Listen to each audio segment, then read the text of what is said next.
এটা কি দেখা যায়? আমি ভাবছিলাম সোড লিলি মনে হয় সিজনাল, বাট এটা মেবি 12 মাসই, কারণ এখন আবার কলি দেখা যাচ্ছে। আর এই এই গামলাটাতে, এটা আমার মায়ের একসময় ভাতের গামলা ছিল, এই গামলাটাতে আমি জলগোলাপ লাগানোর জন্য নিয়ে আসছিলাম। তো সোড লিলির কিছু ফুলের মাথা ভেঙে বসিয়ে দিয়েছিলাম, সেগুলোতেও হয়ে গিয়েছে। আপনারা চাইলে এগুলো নিতে পারেন, এগুলো ফুল দিতে সক্ষম, এরকম সাইজ। এই গাছটা 100 টাকা পড়বে, এটা ফুল সহ হবে। বুঝতে পারছেন, ফুল সহ মানে বড় গাছই। কেউ লাগলে নিতে পারেন। সোড লিলির ছবি কিন্তু আমার পেজে দেওয়া আছে, আর আমি অবশ্যই এই পোস্টের কমেন্টেও দিয়ে দিব সোড লিলি দেখতে কেমন হয়।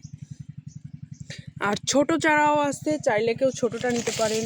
এখানে 40 টাকার চারাও আছে, ঠিক আছে। এটা 100 টাকা, এটা অনেক বড়। এটা কি ক্যামেরায় আসতেছে কত বড়? বেশ বড়।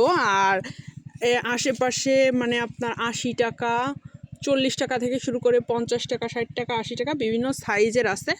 বাট কলি সহ যেটা, এটা নিতে গেলে 100 টাকা। আর একটু ছোট হবেই, যে দেখেন এটাও কিন্তু কলি 2-1ই পাবেন, খুব দ্রুতই পাবেন। এবং এটার দাম পড়বে 80 টাকা। তো যার যেটা লাগবে নিয়ে নিন।